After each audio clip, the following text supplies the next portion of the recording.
भैया NEET paper क्या हो गया साथियों, ऐसा लग रहा है कि जैसे भाई साहब आईएएस पीसीएस का पेपर हो रहा है।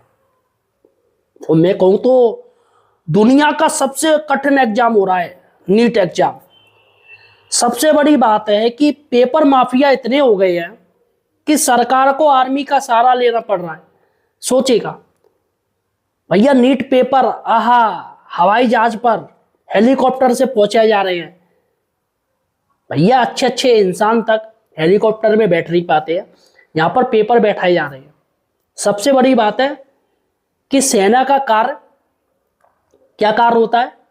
दुश्मनों के दांत खट्टे करना। सेना का कार्य होता है कि बॉर्डर पे जाके दुश्मनों से लड़ना। लेकिन साथियों सेना क्या कर रही है?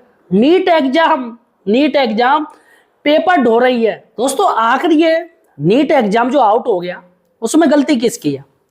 मैं बताऊं तो सरकार की गलती है पूरी। भैया संविदा कर्मी रखोगे तो पेपर ही आउट होगा। अगर रेगुलर पॉलिसी रखोगे तो पेपर आउट कैसे हो जाएगा? अपनी नौकरी थोड़ी कोई दे देगा। सरकार आज जो संविदा कर्मी कर रही है, प्राइवेटाइजेशन कर रहा है, तो प्राइवेटाइजेशन का अर्थ क्या है? भैया सरकारी कर्मचारी को सरकारी नौकरी से आप निकाल रहे हो या किसी को नए लोगों को सरकारी नौकरी दे नहीं रहे हो, प्राइवेट कर रहे हो, तो वही साथियों पेपर आउट करवाएंगे। भैया पैसा कौन नहीं चाहता है? अब सरकारी कर्मचारी होगा तो थोड़ा डरेगा कि हमारी नौकरी चली जाएगी। अब प्राइवेट भाव संविदा भाव है, हटाओ 15,000 रुपया मिल रहा है ठहंगा, और जेल तो होती नहीं है भैया, आप भी जानते हो। सबसे बड़ी बात है कि एनटीए के द्वारा ही पेपर कांड हो गया, किसी को पता ही नहीं, और एनटीए ही जांच एजेंसी बनाएगी और एनटीए ही खुद क्लीन चिट दे रही है। ये भैया हमारी लापरवाही ना है। सरकार ने करोड़ों रुपया फूंक दिया, अरबों रुपए फूंक दिए पहला पेपर करवाने में। इससे बढ़िया भाई साहब जो बेरोजगार है उनकी भर्ती कर लेते तो कम से कम उनको पैसा सैलरी को तो मिल जाते, ये ब्याज ही मिल जाती इतने पैसा को। अरे क्या दिक्कत है भाई साहब, जनता का पैसा उड़ाए जाओ, कहीं फेंके जाओ। साथियों एक और नया कारनामा आया है एनटीए का। एनटीए भाई साहब नेशनल टेस्टिंग ही है एजेंसी। पता नहीं साथियों इसका नाम ये नेशनल टेस्टिंग एजेंसी के बजाय नेशनल टेंट एजेंसी होनी चाहिए। टेंट भैया पेपर ही नहीं करवा पा रही है। आप सोचिएगा साथियों सेंटर कहाँ दिया है? एक स्टूडेंट जिसका नाम अब्दुल्ला है, जो महाराष्ट्र का रहने वाला है, नागपुर का रहने वाला है, उसको भाई साहब 2500 किलोमीटर से दूर दे दिया, यूएई में दे दिया, अबू धाबी में उसका सेंटर बना दिया। अब सोचो यार, अबू धाबी में अगर वो जाता स्टूडेंट, क्या सरकार की इसकी कोई पॉलिसी है? हो सकता है एनटीए ने सोचा हो कि भैया इसी बहाने उसका पेपर अम्मा दे देंगे सेंटर, और इससे भैया वैसे भी तेल की तो दिक्कत हो ही रही है, तो हो सकता है वो कुछ तेल भी ले आए वहां से। भैया 1-2 ड्रम कुछ उठा लाए चुपचाप, या डील हो जाए उसकी भैया तेल से लेके। तो एनटीए ने भाई साहब 2500 किलोमीटर से ज्यादा दूर उसको सेंटर दे दिया। भैया धन्य है एनटीए, धन्य भैया। वो तो सोशल मीडिया पे मामला उठा तब जाके एनटीए को गलती हुई, अरे ये क्या कर दिया हमने। और बनना साथियों वो कैसे अबू धाबी जाता है इतने कम समय में, और बेचारा अबू धाबी चला भी जाता तो कहाँ पर सेंटर यार, कुछ तो क्लियर होता। और बाकायदा एनटीए ने बाकायदा नाम भी डाला है, कॉलेज का नाम भी डाला है कि ये सेंटर है, यहाँ पर आपको एग्जाम देने हैं। चलेगा साथियों, सरकार ने तय कर लिया है कि भैया भारत दर्शन करवाना है, भारत दर्शन करवाना है और रोजगार देना है। कैसे? अब जितने ये नीट के एग्जाम देने जाएंगे बेचारे फिर से भारी मन से एग्जाम देंगे। एक बार तो दे चुके, एक बार में ही भैया आधे आधे पस्त हो गए। कुछ ने तो सुसाइड भी कर लिया इसी टेंशन से कि अब वो इस देने लायक ही नहीं रहेंगे, क्योंकि भैया नीट का एग्जाम बहुत हार्ड होता है। अब फिर से वो करना साथियों, फिर से तैयारी करना, आपको लगता है कितना मानसिक टॉर्चर होता होगा। अब भैया जो लोग जाएंगे 25 लाख स्टूडेंट, वो भाई साहब कोई ट्रेन से जाएगा, कोई बस से जाएगा, है ना, तो रोडवेज फल फूल जाएगी, पैसा आ जाएगा रोडवेज पे। वैसे भी गरीब चल रही है रोडवेज बेचारी, पैसा ही नहीं है।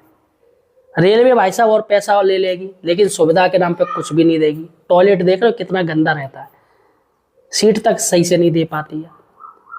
और जो ऑटो वाले हैं, ट्ररी वाले हैं, वो भैया ले जाएंगे सेंटर तक।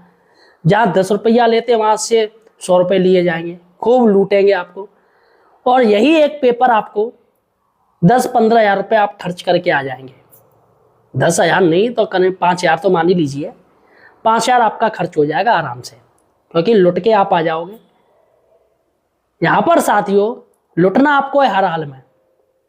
आप पेपर दे रहे हो, सरकार आप पर एहसान कर रही है पेपर करवा के, और पेपर भाई साहब आर्मी ले जा रही है। कौन कौन से? चिनूक हवाई जहाज, जिसमें साथियों युद्ध में इस्तेमाल होता है, युद्ध सा चल रहा है। चिनूक हवाई जहाज, हेलीकॉप्टर से पेपर पहुंचाए जा रहे हैं। सरकार को भरोसा ही नहीं है अपने कर्मचारियों पर, एनटीए पर भी भरोसा नहीं, उन्होंने सीधे आर्मी को ले लिया। ये भैया अब आर्मी एक उम्मीद बची है, बस वही एक करवा सकती है पेपर। अगर आर्मी भी हाथ उठा दे तो क्या होता, तो मुझे लग रहा है पेपर ही नहीं हो पाता। अब आर्मी ने कह दी चलो ठीक है भैया हम जिम्मेदारी निभा रहे हैं, आर्मी को इन्वॉल्व करना पड़ा पेपर करवाने में। साथियों इसलिए रेलवे में मुझे लग रहा है, इसलिए नौकरी नहीं आ रही है रेलवे में। क्यों? क्योंकि करोड़ों फॉर्म पड़ते हैं। अब ऐसे में परीक्षा कैसे होगी, कैसे कोई तैयारी करवा पाएगा, और क्या गारंटी है पेपर आउट ना हो। अभी तक स्थिति देखकर लग रही है पेपर तो आउट ही आउट हो रहे हैं। अब साथियों सबसे बड़ी बात है, नीट परीक्षा में Z+ सिक्योरिटी दी गई है। किसको? पेपर को। पेपर को Z+ सिक्योरिटी दी गई है। किससे? उनके तंत्र से, सरकार के तंत्र से, सरकार के अधिकारियों से, सरकार के कर्मचारियों से, संविदा कर्मियों से, सभी से सरकार बचाना चाह रही है, और Z+ की सिक्योरिटी दे रखी है। और क्या गारंटी है भाई साहब, क्या गारंटी है कोई लेगा कि सही से पेपर हो जाएगा? फिलहाल कोई नहीं लेगा। सेना के चिनूक हेलीकॉप्टर और चिनूक हवाई जहाज और हेलीकॉप्टर भाई साहब सेंटर पर जा रहे हैं। भाई साहब क्या नजारा होगा, सेना का हेलीकॉप्टर आएगा। कुछ लोग सोच रहे हो स्टूडेंट आ रहे हैं भाई VIP आ गए। भैया पेपर को तो VIP ट्रीटमेंट मिल रहा है, इस ट्रीटमेंट को तो हर कोई चाहता है ये ट्रीटमेंट मिल जाए, लेकिन हायरी किस्मत भैया, ये ट्रीटमेंट तो सिर्फ पेपर को मिल रहा है। अच्छे अच्छे लोग सोचते हैं भैया हेलीकॉप्टर में बैठ गया, नहीं बैठ पाते हैं। एनटीए भाई साहब नए नए कारनामे करती है। 2 कारनामे मैंने आपको बता दिए।